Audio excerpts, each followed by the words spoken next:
Hello and welcome back, my dear fellow beloved shining being from all times, all spaces, and all multiple dimensions. It is I, Silvia, the creator of modern energy, coming to you live from beautiful Eastbourne by the sea. And yes, every so often you have plans for the day, and then you come across a quote, and all of a sudden you think to yourself, I think I'm going to make a video about this. So welcome and settle in and let's have a look at this, what we've got here. I sometimes, you hear sort of words and they flow by like a little river, and then all of a sudden there's this, and you're just like, what did you just say?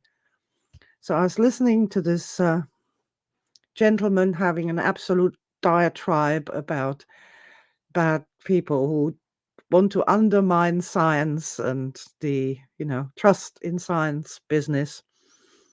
And he said the following, which I wrote down very carefully on my notepad. He said, science doesn't offer anyone delusions of being special, eternal, or loved by the universe. Real science correlates data and makes predictions. And I was like, wow, this is amazing. This is amazing. This is like the exact opposite what I always tell people what my work is all about.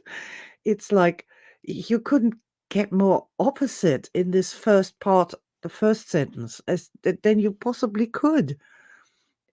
Wow, just wow. Science doesn't offer anyone delusions. Delusions of being special, eternal, or loved by the universe. This is so interesting, and it's also really kind of very unscientific because there's a huge presupposition inherent in this, that it is a delusion of being special. So let's start with that one, the delusion of being special.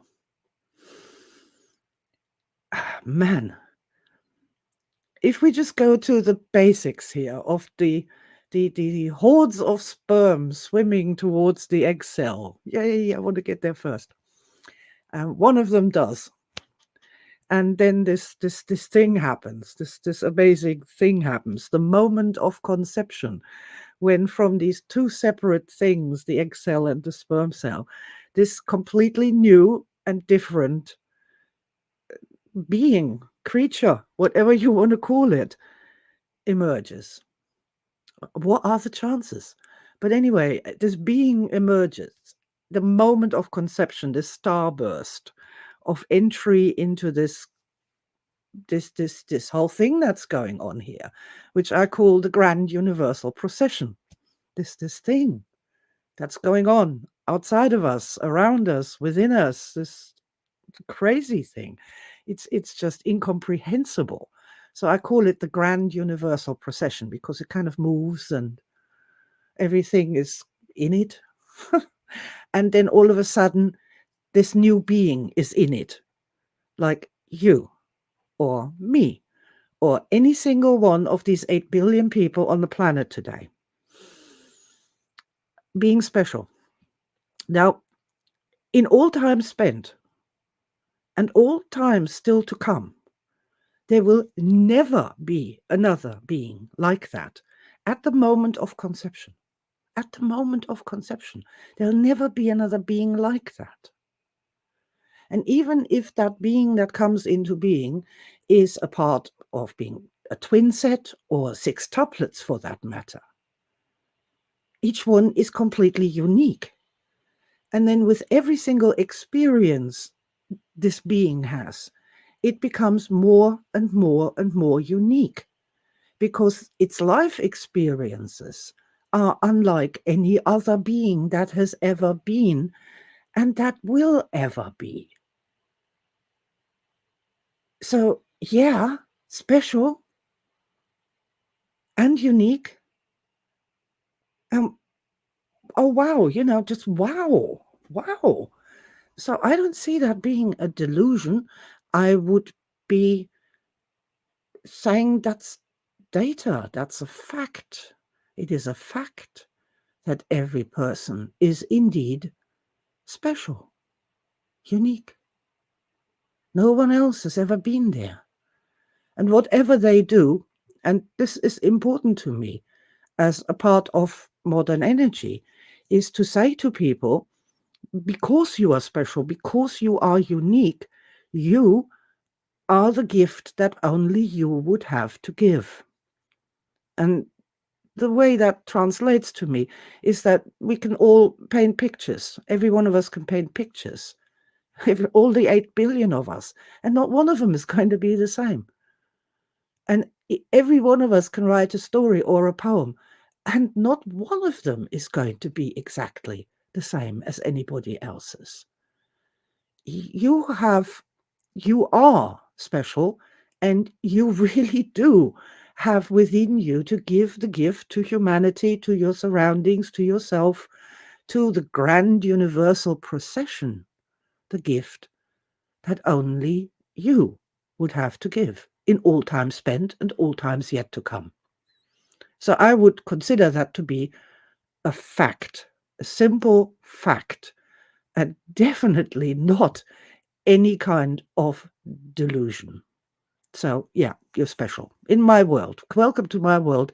In a world where I see that and see it like that, I definitely, yeah, you're special. Welcome to the grand universal procession. Don't know how long you've been here, but you were welcomed to the grand universal procession at the moment of your conception. I think that's a fact. Then we have eternal. Ooh. Well, look, our friend here comes from a world of just 5 senses, strictly the materialistic, reductionist paradigm. There is no such thing as the human spirit or love, or generally speaking, emotions. This wonderful idea that if we take the emotions out of the equation and do unemotional science, as if that would be any fun at all. But the idea being that if we took the emotions away, just focus on 5 senses, not all 6 that we have, because the 6th sense is our emotions, then we can somehow describe the totality of the universe, which is, I don't really want to use the word delusional. That's delusional. You can describe the universe based on just 5 senses of human beings who have 6 and are driven by their emotions, their 6th sense, their 6th sense reactions all through their lives, is especially scientists. This gentleman here, Professor Dave on YouTube, I'm not sure whether he is a professor or not, but he calls himself Professor Dave. This gentleman was ranting for an hour and a half about another YouTuber who had challenged the science and said that, in his opinion, that the science is just another religion with high priests and sacred knowledge and authority, and that it, you know, and this made Professor Dave extremely angry. And he accused this guy of all sorts of things. I wrote down some of the things, like of being stupid, being a charlatan, being a peddler, being, everything under the sun. But Professor Dave was very, very angry. And this is, why do scientists go wrong? Why do they falsify things? Why is that happening? It's an emotional thing. They need the acclaim. They fight against each other. They stop people they don't like from getting promotions. All of this is human and natural, but it's not included in that 5 sense materialistic paradigm. So, and I have the question, how can you ever do clean science if you don't understand emotions and how your emotions are playing into whatever it is that you're doing in that scientific context. And yeah, I would say that unless you understand emotions, you can't do clean science. You'll be very likely to have a student bring in a great idea and you get very angry and shout at them and say, I'm not having this idea anywhere near anybody because it would undermine the work that I've been doing for the last 25 years, which is what happened to me. So I'm still not entirely over that myself. But let's just move on a little bit longer here. That's because there's more to this than that. Eternal, being eternal. Now, without the sixth sense, without the emotions, without understanding the positive experiences, those moments when people really do have enlightenment experiences and gain a sense of that immortality, gain a sense of their own soul, gain a sense of the eternal, of course, there is no eternal. That's like Nietzsche was saying that to those who can't hear the music, the people who are dancing are clearly fools. And that's exactly what's happening here. That's exactly what's happening here. The idea that humans are not confined to one lifetime, that they do have an immortal soul, that they are, in fact, in their deepest essence, eternal, is a human experience that has been had by people for as long as there have been people. I posit that the Neanderthals had those experiences, and we don't know how far back that goes, that there is a real sense of this eternity. So, is that a delusion? Are all the people who had that personal experience, are they all deluded? And it's not just 8 billion of them, there's more than that across the hundreds of thousands of years of ancestry where people had that experience of being eternal. Now, from a scientific standpoint, I'd say we should investigate that. We should research that, correlate data and make predictions, perhaps, rather than just ignoring it and sticking our heads in this five sensory sand and trying to live life in a world where there is no such thing as emotions and enlightenment experiences and dark nights of the soul and everything else in between. And while I'm at it, while I'm talking about this personal experience of being eternal, where do all the great ideas in science come from? Where do they come from? Do they come from bean counters? Or do they come from a moment of high inspiration that one person has somewhere along the line?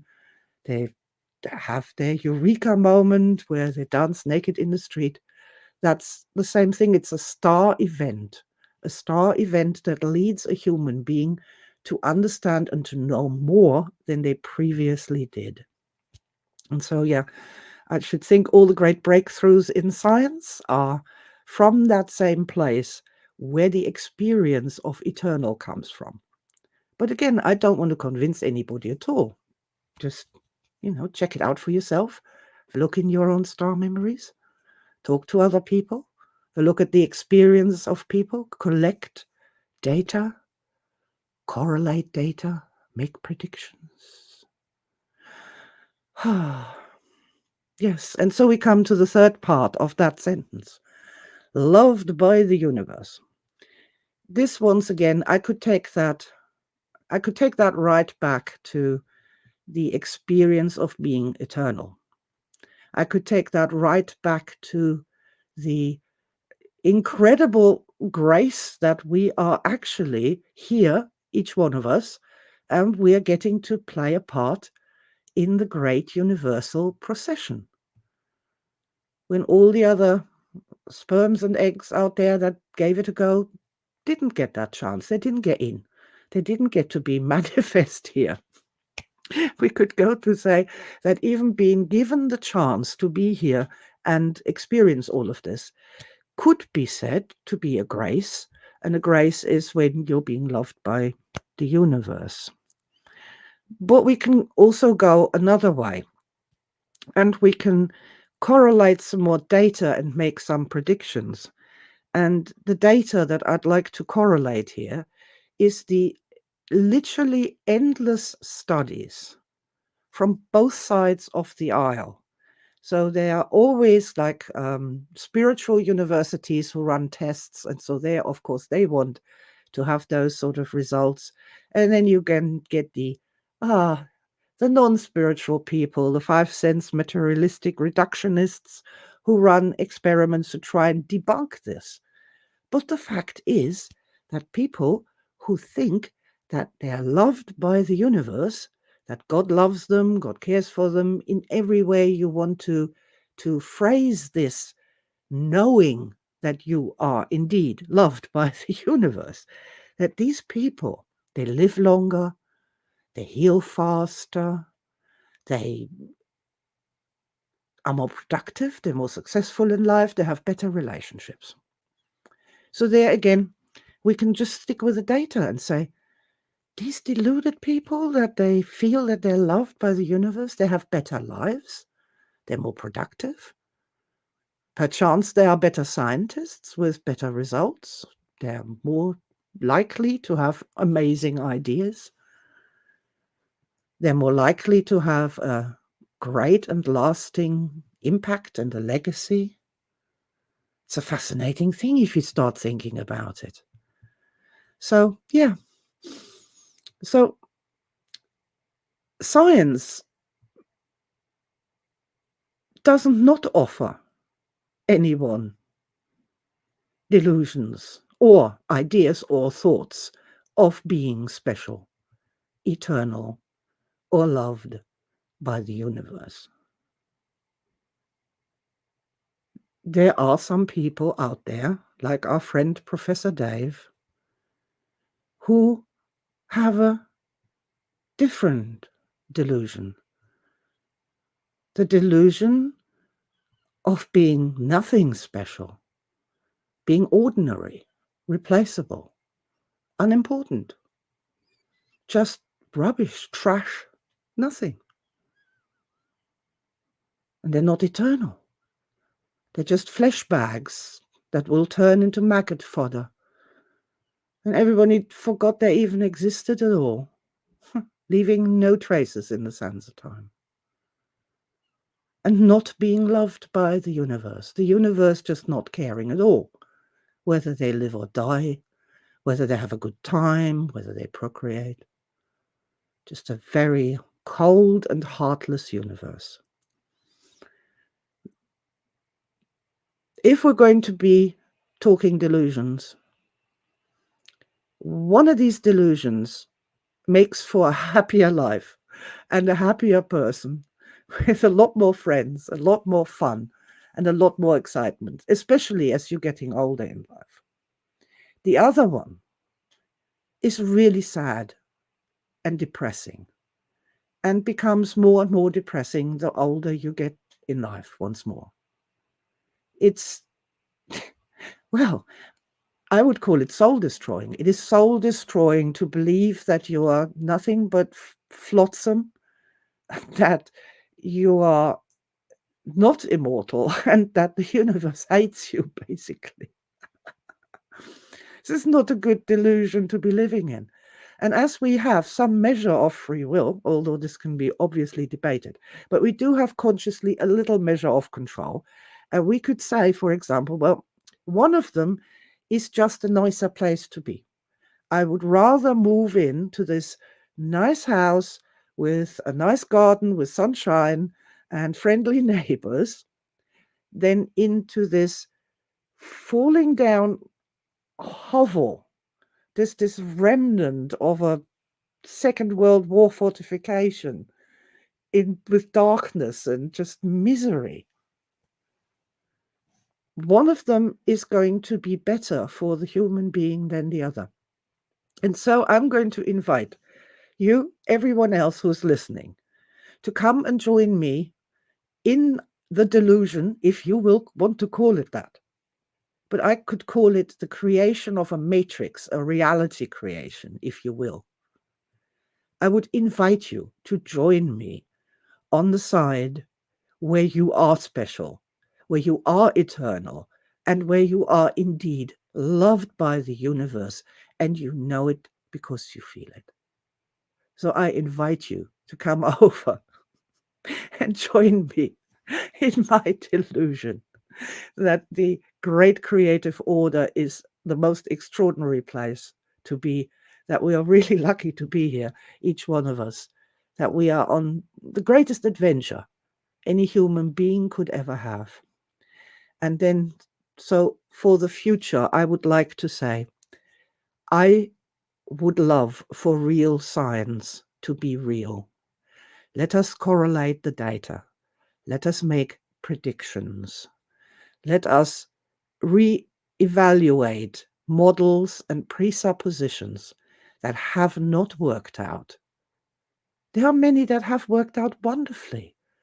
There's some parts to science that have done remarkable things, absolutely remarkable things.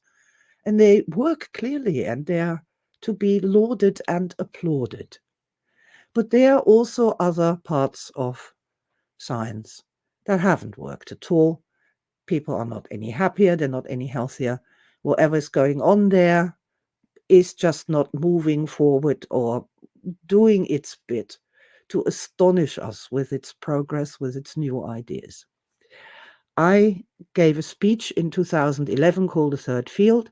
That's when I placed modern energy into firmly into that third field in the mind, body, spirit triad.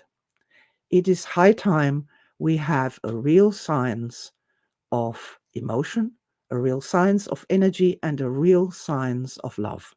Without it, humanity can't go forward, and barbarism is only going to be around the next corner again. And I don't think sticking our heads in the sand and pretending that emotions don't exist or that lived experience doesn't count is the way forward.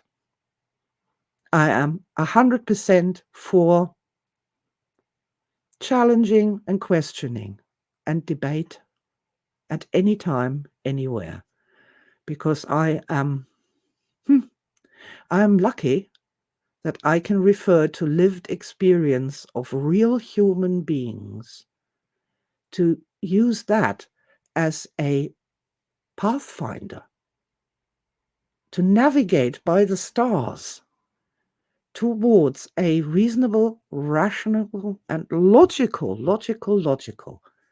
theory and practice of modern energy. And I do hope that my work will inspire others to go forward and use that and help it to make our existence as human beings, thinking, breathing, dreaming human beings in the real universe a little bit easier and a lot more fun. I hope you have enjoyed this. Please join me in sending our dear friend Professor Dave some blessings and hope that he will find love in his life and have a blinding moment of enlightenment that will make him feel more at home and more special amid the grand universal procession. Thank you for listening. Lots of love, and bye for now.